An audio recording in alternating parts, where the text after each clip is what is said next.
लेकिन उल्मा अब तक क्यों खामोश है, मुझे समझ में नहीं आ रहा क्या होगा उल्मा। अल्लाह को जो गैरुल्लाह से मिलाया तो उन्हें मुर्तिद है, मुर्तिद हो जाने के बाद उसका निकाह भी टूट जाता है। उल्मा बुलाना है उसे, उसका निकाह फिर पढ़ाना है, बात हलाल होते हैं बीवी में तू भूलना, अल्लाह को भूलना। ये किसी को बोले तो चमचे तुम्हारे थालियां मार रही, शर्म ना वो चमचा को, उनका भी ईमान कमजोर होता है। तुम्हारा लीडर हमारे शरीयत की बिगाड़ रहा है, शरीयत की गिरा रहा है, तो तुम्हें थालियां मारती, शर्म आना तुमने कोलर के लोग तुम्हें मान बोलते हो, रहीम नाम रखो उन्हें, बोलता उन्हें सिद्धरामा में खुदा दिख रहा बोलते हो, क्या जी तुम्हें लोगा बिगड़ के लोगा, जरा भी तुम्हें ये है बदलाव जो मिल रहे तो बदलाव। लेकिन उल्मा अब तक क्यों खामोश है, मुझे समझ में नहीं आ रहा क्या होगा उल्मा को। जो गैरुल्लाह से मिलाया तो उन्हें मुर्तिद है, मुर्तिद हो जाने के बाद उसका निकाह भी टूट जाता है। उल्मा बुलाना है उसे, उसका निकाह फिर पढ़ाना है, बात हलाल होते हैं। तो सियासत मुसलमानों की घर की खेती, हमारे घर की खेती है सियासत। लेकिन सियासत और इस्लाम में सबसे पहले सियासत का बहुत बड़ा ये है, जितने भी उस दौरान से लेको हुकूमत करे ये करे सभी उसमें सियासत ठीक है। अब जो हमारे हिंदुस्तान के अंदर जमहूरियत है और हक है बोलने का, लेकिन शरीयत को बिगाड़ कर बोलना सबसे बड़ी यह है। सबसे बड़ी बात क्या है बोले तो उलमा कराम के ऊपर बहुत बड़ी नाराजगी है हमें।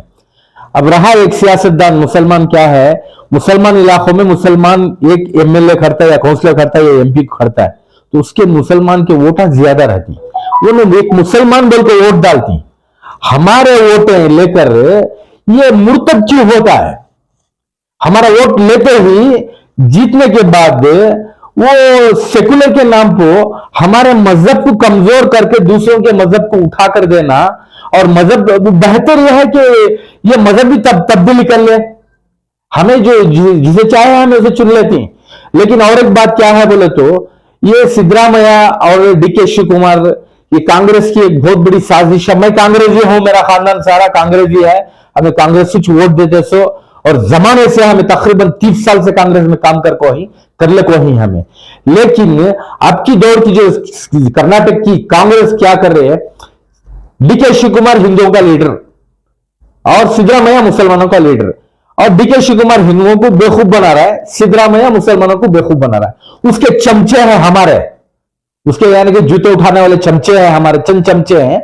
हमारी कौम को साथ में लेकर हमारे ईमान को कमजोर बता रही, ये सबसे बड़ी गलती है। उल्मा की खामोशी हमारे मजहब और इस्लाम पे बहुत से उंगलियां उठ रहे हैं। क्या ये तुम्हारे मुसलमान एमएलए नाम रख लेते हैं, जमीर रख लेते हैं, रहीम रख लेते हैं, सब रखने के बाद ये लोग जब इसकी बात सियासत की बात आती है तो मीटिंगों में स्पीचों में मैं अगरचे सिद्धरामैया को भूलना भी एक किच, अल्लाह को भूलना भी एक किच बोल के इस तरीके का लफ्ज, ये एक मुनाफिक है रहीम बोलकर बिदर का एमएलए, वो बोलता है अल्लाह का चेहरा को सिद्धरामैया में देख लूं बोलकर, मुनाफिक नहीं हरामखोर बोल सकते हैं उसे हमें लोग। मेरा अल्फाज कैद है लेकिन मैं बोल रहा हूं। लेकिन उल्मा अब तक क्यों खामोश है, मुझे समझ में नहीं आ रहा क्या होगा उल्मा को बोलकर। एक उल्मा दिन मुझे अभी नौजवानों का और उनके वीडियो आकर है, ये सियासी अंदाज से बोले तो जायज है, इस्लामी अंदाज से बोले तो हराम है। ये कैसा फतवा है ये? मैंने मेरे बचपन में रियाजुर रहमान रहमतुल्लाह अलैह सिटी जामिया मस्जिद के इमाम थे, इंतकाल हो गया, अल्लाह उनको जन्नत में आला दर्जा अता फरमा दे। हमें बचपन में उनके बयान सुनते थे। जब अमानत बैंक रहमान खान अमानत बैंक बेंगलुरु शहर के अंदर ले को आए, अमानत बैंक की बुनियाद रखे उस वक्त फतवा उन्होंने उनसे पूछा तो फतवा क्या दिए थे, अगरचे सूद का लेना देना रहा तो वह हराम है बोलकर उस वक्त मुंह पर रहमान खान के मुंह पर बोले थे कि रियाज रहमान साहब, बयान में हमने सुना था कि जो भी हराम का ये रहता 40 साल के अंदर उसकी क्या तबाही आती है बोलकर, 36 साल में उसकी तबाही बर्बादी आ गई अमानत बैंक की। उस दौर के उलमा का जो फतवा था, उस दौर के उलमा की जो अल्फाज थे, माशाअल्लाह बोलती ना पत्थर की लकीर थी, शरीयत को छोड़े नहीं। आज के उलमा को क्या होगा, मैं उलमा के खिलाफ नहीं, वारिस अंबिया है हमें, अगरचे खिलाफ भी बोलना डर लगता है, क्या मुजम्मिल साहब छोड़े तो दूसरे नहीं, क्या भी कार्ड बोलने वाले हैं भाई। एक बात बताओ, एक लीडर एक एमएलए का बात में लाखों नौजवान उसके पीछे रहते सो, ले ले कि नौजवानों को जहन्नम में लेने को जा रहा है लीडर, नौजवानों का ईमान की खराब कर रहा है, अपना ईमान खराब कर ले।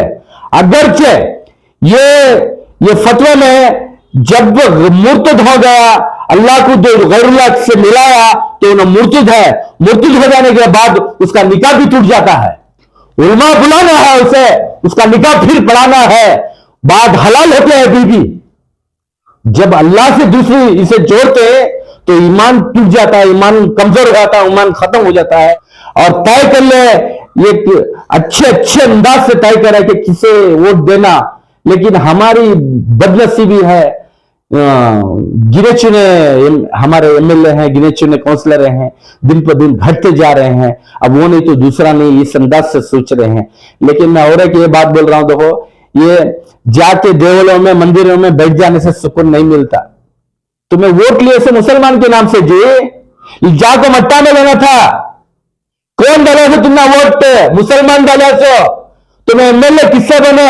मुसलमानों से बने। जाको सरा झुकाते सो, ये करते सो, कौन को झुकाते सो? तुम्हारे फॉलोअर्स को झुकाते सो। तुम्हें कोलार में बोल रही सिद्धरामैया को भूलना, अल्लाह को भूलना, ये किसी को बोले तो चमचे तुम्हारे थालियां मार रही। शर्म है ना वो चमचा को, उनका भी ईमान कमजोर होता है। तुम्हारा लीडर है, हमारे शरीयत को बिगाड़ रहा है, शरीयत को गिरा रहा है, तो तुम्हें तालियां मारती। शर्म आना तुमने कोलार के लोग तुम्हें रहा और उनके भी फॉलोअर। लेकिन जो हालात हिंदुस्तान के बड़े खराब आ रहे हैं, मैं ये नहीं बोल रहा कि कांग्रेस को गिरा रहा हूं, कांग्रेस को खत्म करो बोलते नहीं बोल रहा हूं।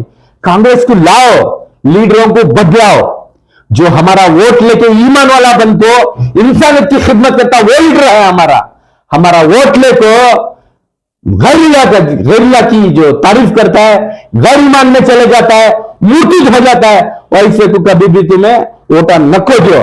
और एक बात क्या है बोले तो कर्नाटक के हालात बड़े कठिन हैं, बीजेपी का दबदबा ज्यादा है इस वक्त। सोच समझ के मुसलमान किसे वोट देना किसे नहीं देना ये करो। और लश्कर हमारा शिवाजी नगर में एमएलए है और दूसरे एमएलए भी कोशिश कर रहे हैं, जो एमएलए आते हैं ये करते हैं, इंशाल्लाह उसे करेंगे। लश्कर है हमारा पूरा, जब लश्कर नाम था उस वक्त सारा कर्नाटक डरता था। शिवाजी नगर नाम रखे ना तब सोते थे, मार रही हम ना शिवाजी नगर वाले को। पुराना लश्कर बनाओ, फिर से अच्छे एमएलए को लाओ। चलो कर रहे हैं काम, वो करने दो। एक और दूसरा चामराजपेट की मैं बात कर रहा हूं, मैं जमीर भाई से बात कर रहा हूं। एक जमीर भाई आप थोड़ा समझो, अल्लाह की मदद तुम्हारे साथ में थी, यहां तक पहुंच को ही तुम्हारे माँ बाप की दुआ हो सकती है या गौर गरीबे की दुआ हो सकती है। उससे तुम्हें ये करो न को अल्लाह की लानत उतर जाएंगे, तुम्हें ईमान से हटेंगे, अल्लाह की लानत उतर जाएंगे। मैं एक जाहिल फतवा दे रहा हूं, निकाह तोड़गा, एक आलिम फतवा दी, हालात के ऊपर चलता है, बोल डाले तो नहीं, इसके सियासी लाइन से बोला तो क्या भी नहीं जायज करके बोला ली, वो जायज नहीं है, हराम है, हराम है, हराम है। और एक बात क्या है बोले तो बिदर का जो एमएलए तुझमें खुदा दिखरा करना, जूता लेकर मारना था जी बिदर के लोग, शर्म नहीं है तुम ना। एक मुसलमान बोल को रहीम नाम रखो उन्हें, बोलता उन्हें सिद्धरामा में खुदा दिखरा बोल को, क्या जी तुम्हें लोग बिदर के लोग, जरा भी तुम ये नहीं है, बदलाओ जो एमएलए को बदलाओ।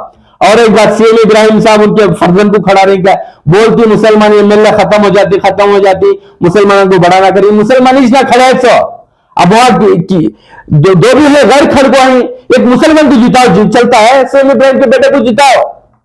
लेकिन एक बात दूसरे के ऊपर उंगली उठाने से पहले अपने अंदर झांको।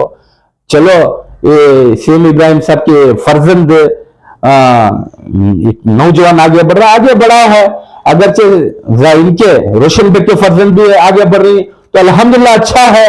जमीर के फर्जंद उनको हमें बोल नहीं सकते हैं, हमें उनको की तो उन्होंने फिल्मा में चलेगी, उन्होंने पिछड़ा में चलेगी, हराम है हमारे वास्ते।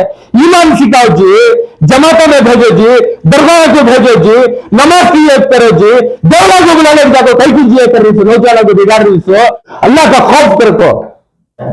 मेरा मंशा है खाली मुसलमानों को बोलकर नहीं, कांग्रेस में रहो या जेडीएस में रहो, जो भी सेकुलर हिंदू भाई है, जैसा बैरती सुरेश है, सुरेश है, और वो लोग भी बहुत अच्छा काम कर रहे, सबको साथ में ले लेकर जा रही। उन्हें हिंदू बोले तो हिंदू रहता, उन्हें क्या भी मैं मुसलमान करूं, नाटक नहीं करता। हमें डालने से मुसलमान को वोट, मुसलमान का चेहरा सामने आता, लाखों रखती, ये माइनॉरिटी है, मुसलमान के वास्ते बोल को हमें वोट डालने के बाद जो कन्वर्ट हो जा रही है वो हमना टेंशन है। सो वो चीज के वास्ते मैं रिक्वेस्ट करता हूं, जो भी एमएलए खड़ेंगे, फर्स्ट ईमान इस्लाम, अल्लाह तकदीर लिख डाले, तुम्हें एमएलए बनाना, ये करना को, तो दुनिया क्या भी कर लो तो अल्लाह जो चाहता वो होता। सो तुम्हें जाकर यहां सर डिच्चे मारने से क्या भी होता नहीं।